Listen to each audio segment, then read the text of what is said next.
kedatangan Vario 125 injeksi mogok mati, mesinnya nggak mau nyala ya. Sekalian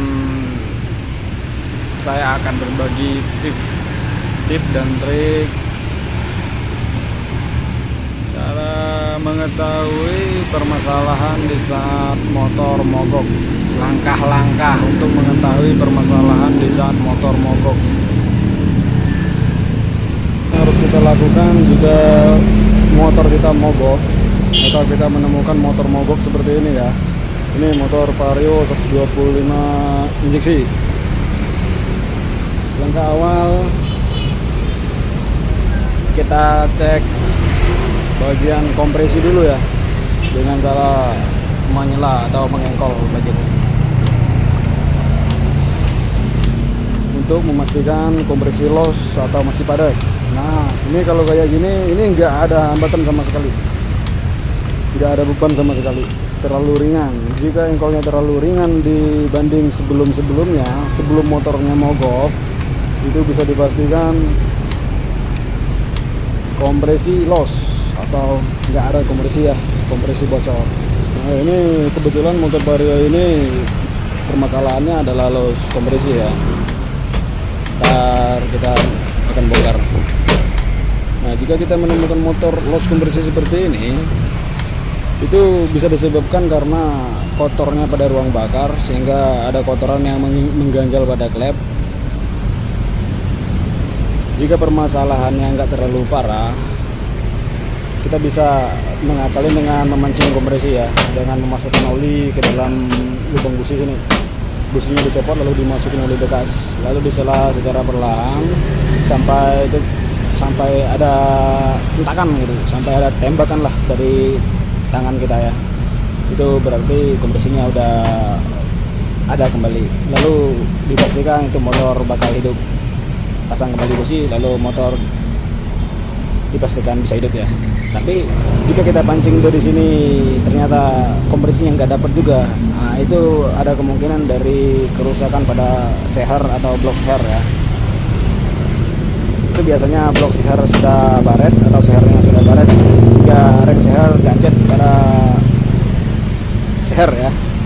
Itu nggak bakal bisa diakal-akalin, mau nggak mau harus bongkar. Nah, untuk langkah selanjutnya, jika dipastikan kompresi ada, cek pengapian ya. Cek pengapian dari kabel busi. Kunci kontak on-kan dulu. Lalu kabel busi dicabut, kabelnya cangklongnya dilepas, lalu ditempelkan ke mesin motor, ke bodi mesin motor, setengah menempel, lalu disela.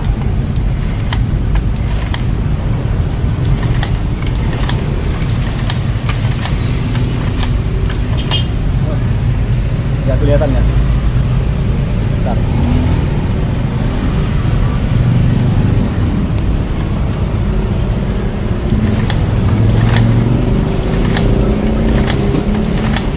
Kelihatan. Jika di sini nggak ada percikan api dari kabel busi, itu langkah-langkah yang harus kita lakukan, cek bagian kelistrikan ya. Nah, untuk cek kelistrikan motor injeksi, kapan-kapan kita akan buatkan videonya ya.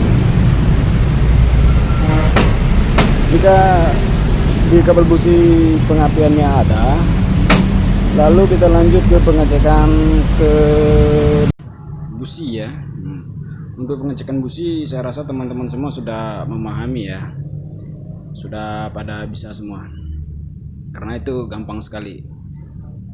Jika masih ada yang belum paham, itu caranya gampang sekali. Tinggal mencabut kabel cangklong businya, lalu businya kita buka, kita tancapkan di cangklongnya, lalu di starter motornya atau di engkol.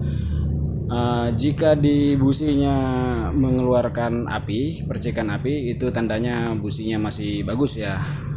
Mengeluarkan percikan api yang warnanya biru, berarti itu apinya sangat besar. Tapi jika di businya tidak mengeluarkan percikan api sama sekali, itu tandanya businya mati ya. Kalian tinggal mengganti businya. Atau jika businya tidak mengeluarkan percikan api, kalian bisa mencoba sambungkan kabel koil langsung ke belakang businya ya, ke pantat businya tanpa melewati cangklongnya dilepas, koilnya disambung ke belakang businya. Jika businya masih tidak mengeluarkan api, ya itu sudah bisa dipastikan businya mati ya. Tapi jika businya mengeluarkan api, berarti si cangklongnya yang bermasalah ya. Setelah melakukan pengecekan busi dan ternyata businya masih bagus, masih mengeluarkan percikan api, si cangklongnya pun masih bagus, nah, lalu kita lanjut lagi ke pengecekan bahan bakar ya. Cara mengecek bahan bakar untuk motor injeksi ada banyak langkah-langkah yang harus kita lakukan ya. Langkah pertama, cek tekanan full pump.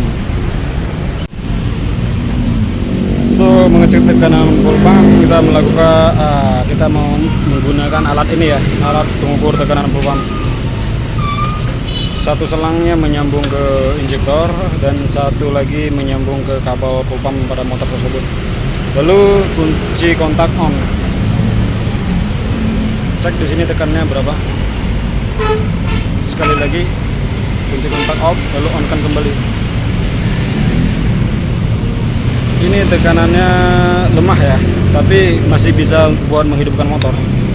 Tekanan di atas 2 masih bisa buat menghidupkan motor walaupun ada gangguan-gangguan, walaupun masih ada kendala di RPM bawah ya, agak-agak berbet gitu. Nah, di sini kita membahas motor yang mogok, maka kita nggak membahas masalah full pump yang lemah ya. Ini motor masih bisa hidup dengan tekanan segini walaupun berebet. Jika kita tidak punya alat seperti ini, kita bisa mengukurnya secara manual menggunakan tutup oli ya. Kita bisa mengukur tekanan full pump menggunakan tutup oli ya. Caranya cabut selang yang menuju ke full pump, terus yang ke injektor, selang yang ini dicabut. Kunci kontak on, ada yang megangin, jadi agak susah.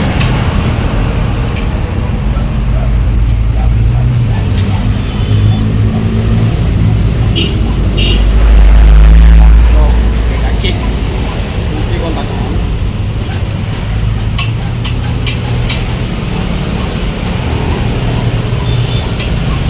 Ya, off dan kembali, satu kali on. Nah, di sini kita bisa mengetahui permasalahan pada full pump ya. Kalau tutup botol ini penuh, itu tandanya full pump masih bisa buat menghidupkan motor ya, masih normal lah tekanannya, masih standar.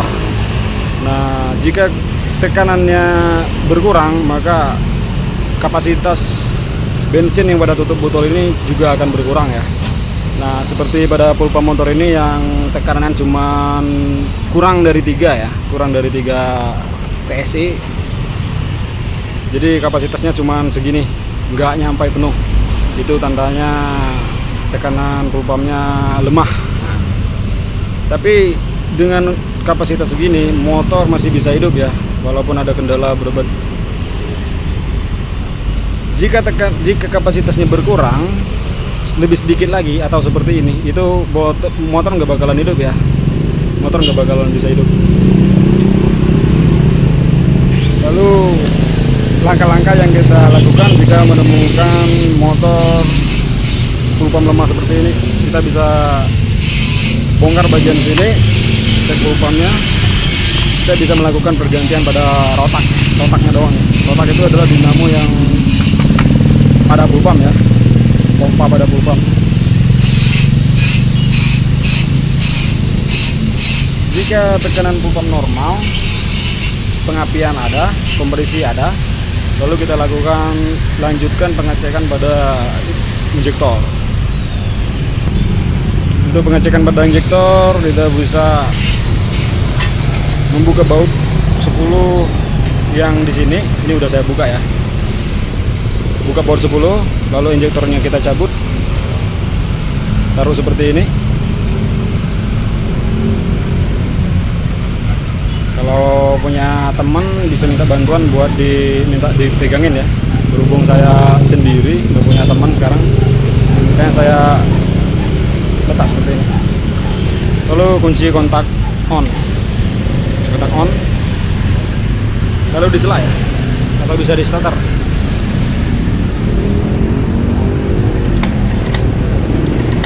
Perhatikan.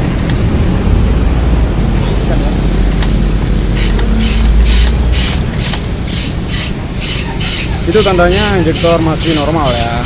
Jika injektor normal dia akan menyembur dan semburannya pun akan berkabut, kabutnya pun lebih tebal. Jika menyembur tapi kabutnya kurang tebal atau kabutnya sedikit, itu berarti injektornya yang bermasalah ya. Injektor yang bermasalah bisa dibersihkan, bisa juga diganti ya. Untuk cara membersihkannya kita akan bikinkan videonya kapan-kapan ya, karena itu lumayan terlalu panjang. Insya Allah kalau ada waktu ke depannya kita akan bikin tutorial cek kelistrikan motor injeksi. Nah, jika yang kita lakukan pengecekan tadi semuanya normal ya, semuanya bagus, kompresi ada, kompresi bagus, pengapian ada, bagus, gede, terus semburan dari injektor gede, bagus, tapi motor masih nggak mau nyala ya. Lalu langkah apa yang kita lakukan? Itu kita beralih ke bagian mesin. Bagian mesin kita bisa cek rantai keteng, mungkin rantai keteng terlalu kendor sehingga topnya geser, atau bisa juga jika dipastikan topnya nggak geser, lalu kita cek di bagian magnet ini. Jangan lupa ya, di bagian magnet sering mekanik-mekanik yang kadang-kadang terledor lupa buat mengecek ke sana ya. Sepi magnet patah, motor nggak bakal hidup ya. Atau sepi magnetnya geser, motor nggak bakal hidup. Cara mengecek sepi magnet geser atau enggak, kita bisa melakukan pengecekan seperti ini ya. Ambil satu obeng yang pendek kecil, buka lubang busi. Misalkan ini normal semua nih, yang kita cek kompresi ada, pengapian ada, semburan bahan bakar normal, tapi motor masih nggak mau nyala ya. Tuh, lalu kita cek seperti ini, cek sepi magnet ya. Masukkan satu obeng ke lubang busi, lalu kita putar di bagian magnet,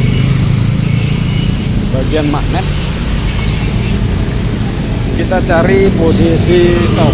Ada tanda garis di sana ya, itu ada garis lurus. Di sini ada tanda. Karena ini kurang jelas, maka saya persingkat aja ya videonya ya. Insya Allah ntar dibikinin yang lebih jelas lagi. Tuh ada garis, itu garis stop yang di magnet, garis lurus sejajar sama yang garis tanda ini ya.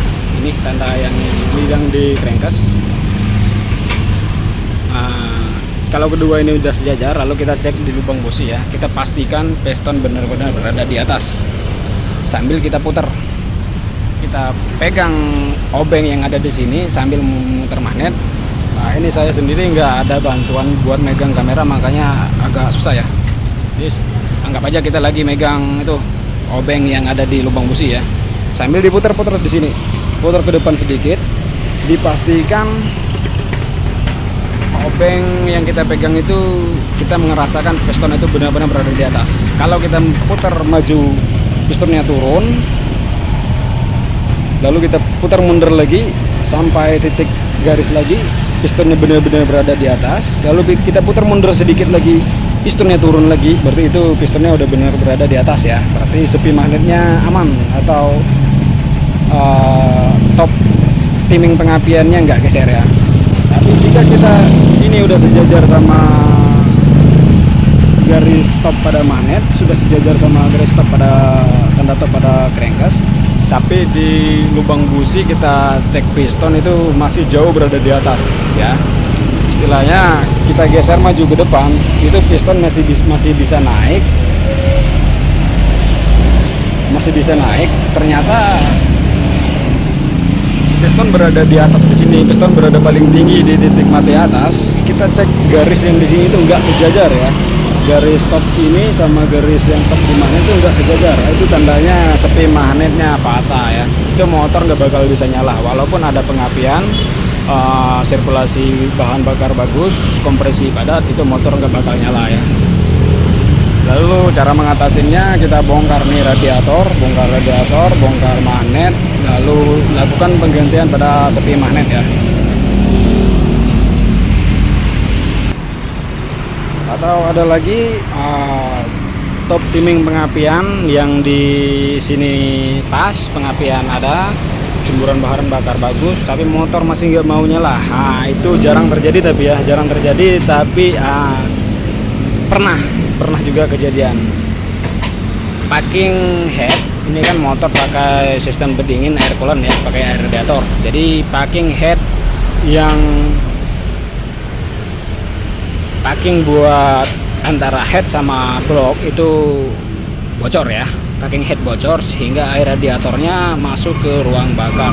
Tapi itu jarang terjadi ya, tapi pernah juga kejadian seperti itu. Motor juga nggak bakal nyala karena ruang bakarnya kemasukan air radiator. Oke,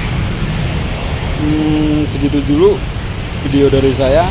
Insyaallah kapan-kapan ada waktu saya akan bikinkan tutorial cek listrikan injeksi, cek komponen-komponen injeksi, kerusakan pada komponen injeksi, sensor-sensor apa. Oke, terima kasih.